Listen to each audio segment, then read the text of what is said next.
Hi, guys, and welcome to Buy New Hampshire Now. This is our new series that we are presenting from Porcupine Real Estate, and I'm delighted to be with my colleague, Dominic. How are you? I'm doing great. How are you, Carla? I'm great as well. It is a Monday morning here in New Hampshire on a great spring day. And what we want to do with this new series is to help people who are looking at New Hampshire as the place they want to move to. What do they need to know? Because the market is hot, things don't seem to be slowing down, and I want to help sketch the right kind of picture for people so that we can maximize and make a smooth transition for them. So first of all, tell us kind of what the market looks like currently. So, I've heard from a lot of people over the last few months, over the spring or the late winter, early spring, that they were thinking, oh, I'm going to hold off until the market cools off a little. The interest rates seem to be coming down a little bit. Well, I'm here to tell you, unfortunately, it doesn't seem like anything is going that direction. It doesn't seem to be happening anytime soon, that crash that people are talking about. And if it does happen nationwide, it doesn't look like it's going to happen here. There's just not enough inventory, and there's so many people who want to move to New Hampshire. Right, let's talk about that a little bit, right? There is basically a housing shortage here, and there's high demand. There, of course, is high demand because why? New Hampshire is awesome. Right, New Hampshire is great, low taxes, relatively, low tax burden overall, comparatively to a lot of other states. And so realistically, what we're looking to do today is just talk about some of the things that you can do when you're interested in buying a home here in New Hampshire to get yourself ready and in the best position to win those offers. Right, because you are seeing multiple offers, correct? Maybe I think you were telling me before we started recording, it's frothy out there, as they say. Yes, yeah. So I'm working with a buyer right now who's looking at a home. He was trying to be commutable to Concord. So we're taking we looked at Concord originally, and it was a little out of this price range or comfort range, I guess you would say, for the amount of house you get for the price. And so we've kind of branched out a little bit. We're about a half-hour radius outside of Concord. We found a nice little town called Belmont. I had never been there prior, and the house that we're looking at, beautiful, move-in ready, and it already has 7 offers on it. So we're putting in our offer today. So fingers crossed that one works out for us. For sure. And, for folks who maybe aren't that familiar with the New Hampshire market, it is important to say, Dominic and I both moved from big cities. And before the show, we were talking about how long our commutes used to be just getting from point A to point B within a city. So there's really a value proposition with the market in New Hampshire, where, of course, you could drive an hour like you might across San Diego or something to get, 8 miles. Here you're going a fair distance, but you're also going through various different towns, and each town kind of has a little bit of a different flavor as well, right? So there are these unique places, but, if you're willing to say, well, I used to drive an hour, so now I'm going to drive an hour again, you can really open up your options here in New Hampshire. Yeah, the state in and of itself is just not that large, comparatively to a state like New York or California or something like that. So you can get from one end to the other in under 2 hours, unless you're going from like tip to tip, something like that. Right. And as you move through it, you're actually also, the landscape's kind of changing, right? You could be going from the beach and sort of having lobster rolls on the beach up to the mountains where you're having pancakes and maple syrup after skiing. So, New Hampshire, great little country. Don't tell anyone. But let's, for the folks back home, kind of drill down a little bit into some of the things that folks can be doing to ensure that they are going to have this smooth transition to New Hampshire. So let's get into that. What's the number one thing you would recommend? Number one thing, and this shouldn't be a surprise to anybody, you need to have a pre-qualification letter for your mortgage. Something that shows that you are able to purchase the homes that you're looking at. In this market, because it is so competitive, you will not even be in the running unless you have that piece of paper in your hand ready to go. We always say that it's better to work with a local lender. We have a couple that we recommend on a regular basis that do a great job for us. And the reason being on the local part is we know these people. We have, we can put a name with a face. I know that if I shoot them a text about a specific question, about numbers or anything like that, I'm going to have an answer within 30 minutes. Typically, even on a weekend, on a holiday. I've even done a couple of different ones where they've answered questions for a buyer who was in a situation.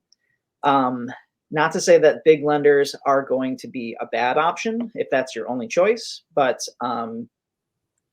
I've had several good transactions with larger lenders. However, I always prefer to go with a local one. Right. And localism is certainly something I think like we both think is part of the ethos, right? Like you're moving to a community, you're moving to a place, you want to make sure your friends and neighbors and people are doing good business. And so, over the years we've established these relationships. And so to the extent we can help people who are looking, come talk to us even maybe before you go to your big bank, and let us see if there's a good fit with some of these great partners that we've worked with over the years. All right. And then there's this whole thing of, the chicken and the egg and like how you time everything in order to move, right? Like sometimes people I need to sell this house in order to buy this house, all of that. Walk us a little bit through how you would recommend folks structure how they're going to get here. Sure, yeah. So I always say you should try to make the transition as smooth as possible. Ideally, you would be ready to move in as soon as you get an accepted offer. Obviously, there's a ton of things that happen between writing an offer, getting it accepted, and moving into a house. However, anything you can do to shrink that window, the better. So if you have to sell a house somewhere else or even within New Hampshire, you want to be as far into that process as possible before you start looking for houses. I know that can be scary because the market is tight, but be aware that the proceeds from the sale of your house will go towards, or, in theory, some of it, all of it, whatever, will go towards the purchase of that next one. So having that locked down and not being a question is going to put you that much farther ahead of someone else who is getting ready to purchase as well. So let's say you're selling a house in another state. You think you're 6 weeks out from being ready to list that house. I would say try to get that window as tight as possible. So if Mhm. you know it's going to be the end of this month that you're ready to list your house, let's start looking at houses that week before. And we have a target date that listing is going to go live, so that when we make an offer, we can say contingent upon the sale of this house by this date. And that makes it that much stronger because you're going to have a big influx of cash coming in to make your offer stronger.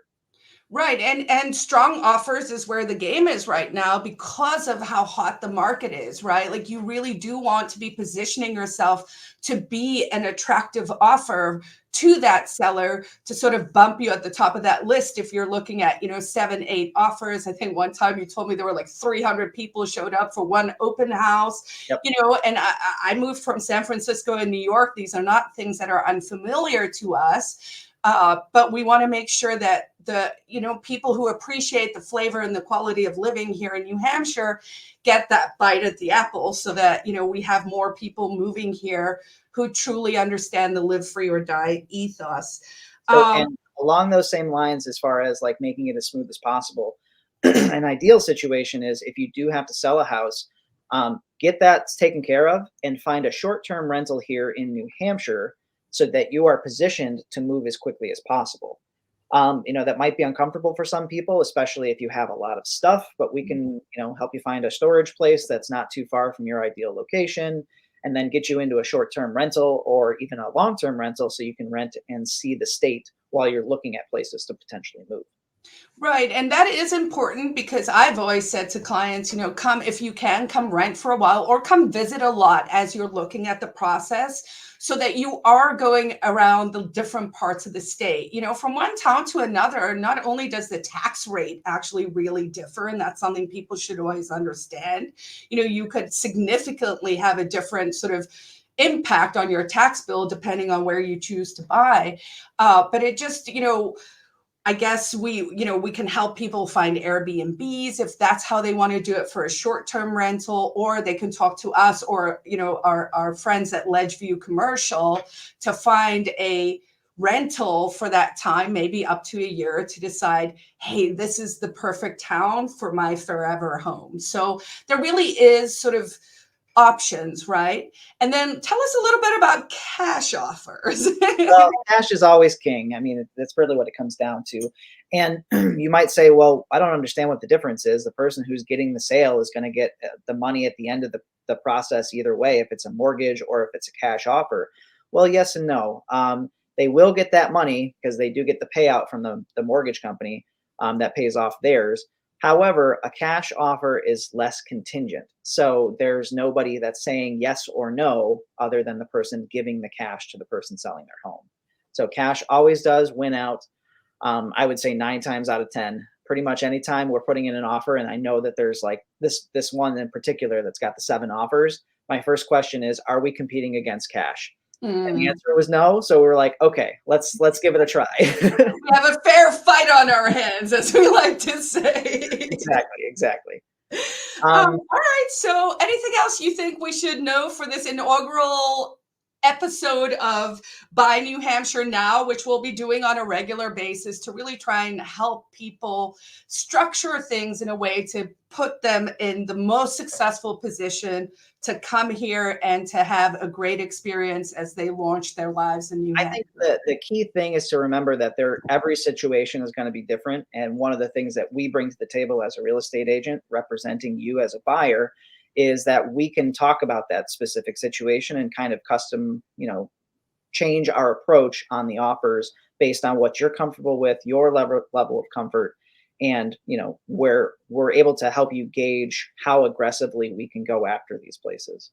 So yes, there is tons more to cover, but I would say stay tuned for the next one. Okay, fantastic. And I will leave folks who are watching this with the notion that we believe everyone should own a piece of New Hampshire, and we want to help you do it here at Porcupine Real Estate. We'll be back again soon. Thanks so much, Dominic. Thank you, Carla. Have a great day. You too.